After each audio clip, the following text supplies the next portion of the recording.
Caon Clarisse, seconde 15, analyse du vers 1064.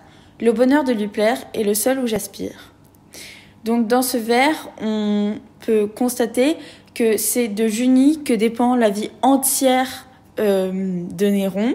Si elle préfère Britannicus, c'est tout le petit monde de Néron qui s'écroule. En effet, il pourrait perdre par la faute de Britannicus son plus redoutable adversaire, son obsession, sa lubie, qui se révèle être Junie. Ce vers nous fait comprendre que sans elle, sa vie ne vaut pas la peine d'être vécue. Elle est donc la seule raison de vivre de Néron, et il est aveuglé par elle. Britannicus devient alors un obstacle à sa passion et à l'histoire d'amour qu'il voudrait vivre avec sa bien-aimée. On peut constater aussi que la phrase est drôlement construite. Par exemple, où j'aspire, ça ne sonne pas vraiment français. On constate donc un renversement, et le renversement de la phrase a pour but de propulser bonheur, donc le bonheur, l'idée du bonheur au devant de la scène. Néron ne conçoit le bonheur que dans l'art de la séduction et l'effet qu'il aura sur Junie. La figure du style qui semble être le plus approprié que Racine utilise est l'anastrophe. En effet, l'inversement des termes a pour but de rendre ce vers plus lyrique et plus mélodieux à l'oreille. Ou alors, nous pourrions spéculer que la figure de style utilisée par Racine va plus loin et est donc l'hystéron-protéron. Dans ce cas-là, le bonheur de Néron a toute l'attention du lecteur, car cette figure de style permet d'attirer l'attention sur l'idée la plus importante en plaçant celle-ci en premier. Et cela voudrait dire alors que l'égoïsme de Néron est à son paroxysme, étant donné que la seule raison pour laquelle il veut plaire à Junie, ou du moins plus que Britannicus ne plaît à Junie, est en fait pour se procurer du bonheur. En conclusion, sa seule motivation serait de combler sa personne. Commençant à connaître le personnage de Néron ainsi que sa personnalité, je pencherais plutôt pour la seconde solution. Mais ce simple vers ne peut me faire aller plus loin dans mon jugement. Donc, c'est une question qui se pose encore. Aujourd'hui, on va parler du triangle amoureux dans Britannicus, notamment du point de vue de l'acte 3, scène 8.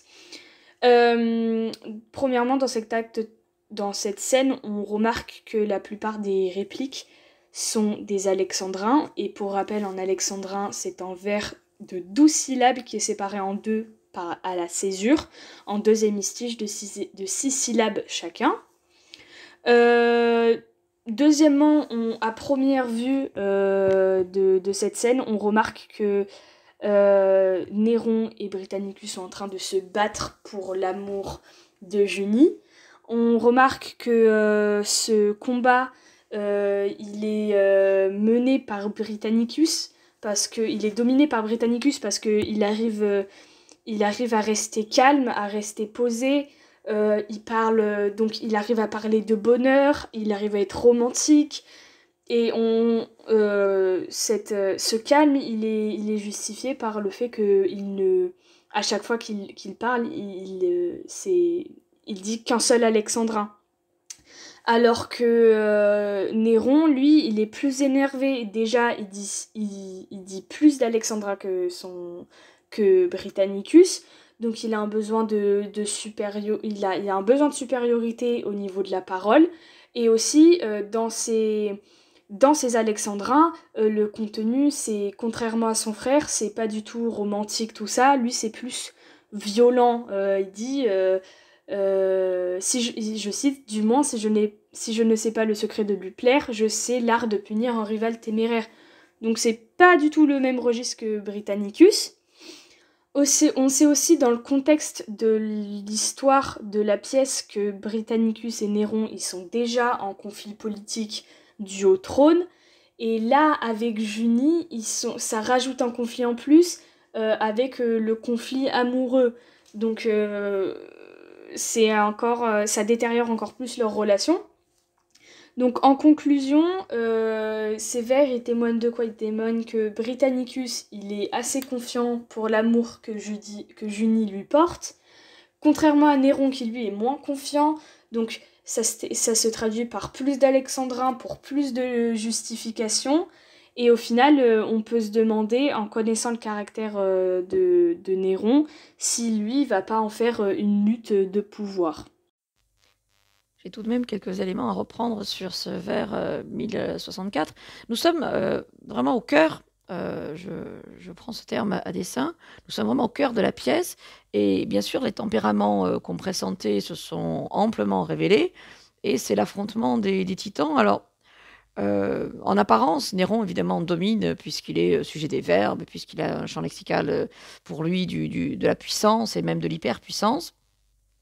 Et en fait, Britannicus lui tient tête quand même dans cette scène qui est très belle, sous le regard de Junie, parce que c'est vraiment un triangle en fait qui s'organise au milieu de la pièce. Nous sommes au cœur du nœud en fait dramatique et de plus en plus tragique, hein, puisqu'on voit bien se profiler la concrétisation des menaces de Néron. Alors, ce qui m'intéressait, j'avais reproduit une série de vers qui précédaient.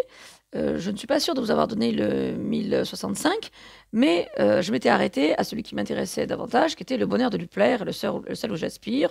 Nous sommes au vers 1064. C'est Britannicus qui répond à l'impératif de Néron qui précède. Souhaitez-la, c'est tout ce que je puis vous dire. Et Britannicus lui répond, le bonheur de Luplère est le seul où j'aspire. Reprise derrière de termes de Néron, elle vous l'a promis, vous lui plairez toujours. Bon, Néron vient d'assister au rapprochement entre Junie et Britannicus, il est évidemment vert de rage. Et l'échange entre Néron et Britannicus a été très tendu déjà, avec des reprises de terme à terme. Par exemple, et qui m'en instruira tout l'empire à la fois, Rome met-elle au nombre de vos droits. Bon, il y a des effets comme ça de reprise d'hémistiche à hémistiche, alors qu'on appelle effectivement la stichomitie, c'est-à-dire une répartition. Les hémistiches sont hachés et se répartissent sur les répliques de plusieurs personnages, ce qui permet vraiment de mimer en fait l'effet de tac au tac dans une conversation sèche et définitive.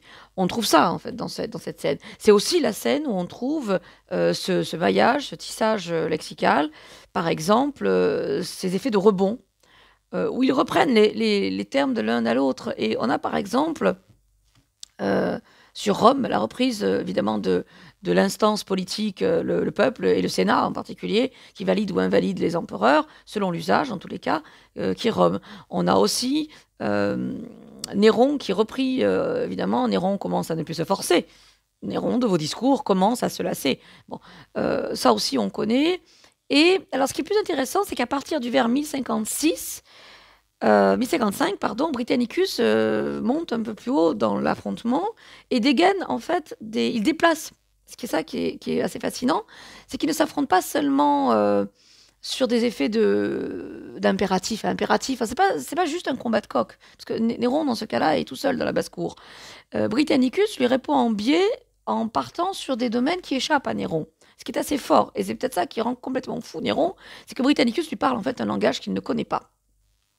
Et quand Néron parle de force, Britannicus, lui, a pour lui l'assurance en fait des bienheureux, et il dégaine donc des notions et presque des concepts philosophiques qui échappent totalement à Néron, par exemple la question du bonheur.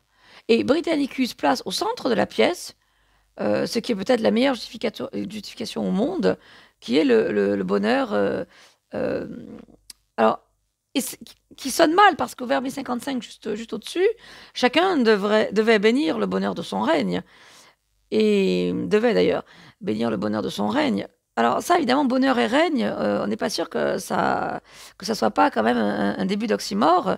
Alors Néron, qui a bien du mal d'ailleurs à répondre à ce bonheur, quand même répond par l'alternative, parce que le bonheur franc et massif, il en est bien incapable, et de toute façon, il va conclure son alexandrin sur le pouvoir, puisque Doum Métointe, il est, peu importe qu'on le haïsse, il n'est capable que de parler de terreur.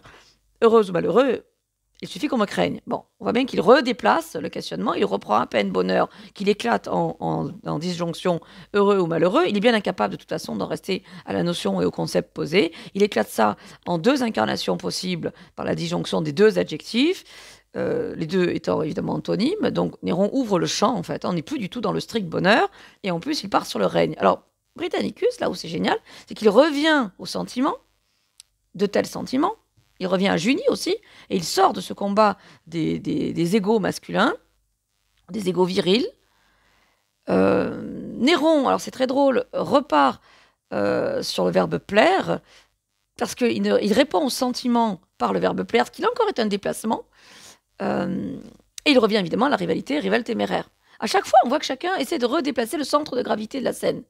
Britannicus, évidemment, lui réplique donc. Il faut comprendre que la réplique de Britannicus venait en réponse à tout ce mauvais maillage et à ces effets de... C'est un dialogue de sourds, en fait, qui s'organise aussi dans ce texte. Le bonheur de lui plaire est le seul où j'aspire. Et ce qui m'intéressait dans cette phrase, donc outre les effets de rebond et qu'il fallait resituer cette déclaration dans le maillage lexical et sémantique de la scène, ce qui m'intéressait, c'est plutôt la construction, comme toujours. Alors, qu'est-ce qu'on a entendu? Bon, les élèves, Clarisse s'est un peu trompée quand même, et quand elle nous dit que c'est Néron qui parle ici, c'est bien Britannicus. Déjà, commencer par vérifier quel est le personnage, ça change quand même tout. Mais après, ce qu'elle dit, il y a des choses exploitables, voilà pourquoi j'ai gardé son intervention, et Flora repart aussi sur la dynamique de cette réplique. D'autres élèves ont mis en évidence, je crois que c'était Nathan, ont mis en évidence la construction de cette relative, qui n'en est pas vraiment une, enfin qui est une sorte de circonstanciel de lieu, qui est censé être un complément de l'adjectif seul. Qu'est-ce qui m'intéressait? Le bonheur de lui plaire, le seul j'aspire, donc la reprise de bonheur. Il remet ça sur la table.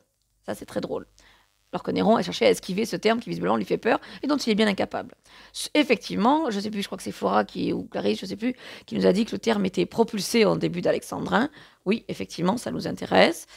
Et c'est sans doute ce qui explique, je crois que c'est Clarisse qui a travaillé dessus, au plan chronologique, effectivement, on aurait plutôt eu le seul bonheur où j'aspire et celui de lui plaire. Enfin, chronologiquement, ça se serait mis en place. Donc, au plan stylistique, elle a montré qu'il y avait une petite inversion, le but étant de propulser ce terme de bonheur et de lui donner toute son importance et son rayonnement en ouverture d'Alexandrin. D'accord.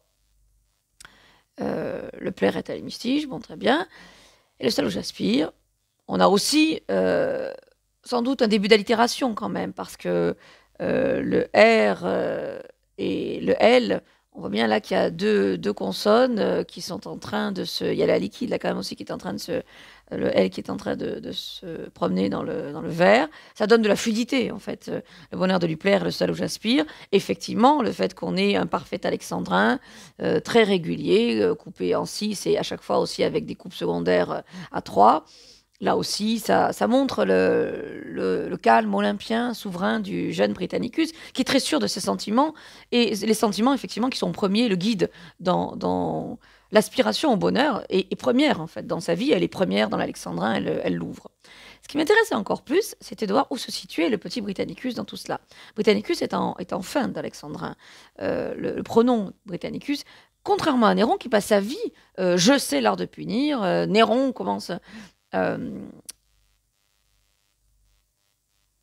Ici, ce qui m'intéressait, c'était que Britannicus n'arrivait qu'en dernier. Il était précédé par le bonheur, qui est la notion suprême, qui est la figure de proue de cet alexandrin, et la personnalité de Junie, qui est remise aussi sur la table ici. Lui, plaire à qui? À Junie, bien sûr. C'est elle, hein, le datif du verbe plaire ici. Le complément d'objet indirect, c'est Junie. Que Néron, d'ailleurs, écrase la plupart du temps dans ses formulations, puisqu'il n'y a que lui qui compte. Hein. Vous voyez, heureux ou malheureux, il suffit qu'on me craigne. Bon, il y a on et il y a me, mais enfin, tout le reste a disparu autour de lui. C'est dire, comme Néron est incapable, évidemment, d'inclure d'autres personnes que lui-même. Junie est bien présente dans le discours de Britannicus. Elle le précède, en fait.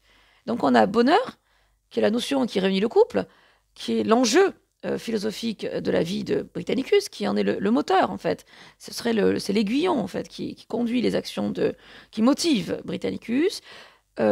Junie arrive, lui plaire, elle est dans le pronom, évidemment, complément, et lui, il arrive à la fin. Comme si il était, au fond, le résultat, pourrait dire que bonheur plus uni font Britannicus. C'est l'association, c'est l'addition de... On a une petite arithmétique en fait qui se construit. Au plan chronologique, le fait que bonheur précède, parce que c'est premier, c'est en exergue. On a Junie, elle en est le moyen, hein, elle en est vraiment le vecteur de ce bonheur. Et le résultat, on arrive au bout du compte à Britannicus. Donc se dessine en fait une jolie équation très simple. Le bonheur plus Junie, ça fait un Britannicus, tout ça.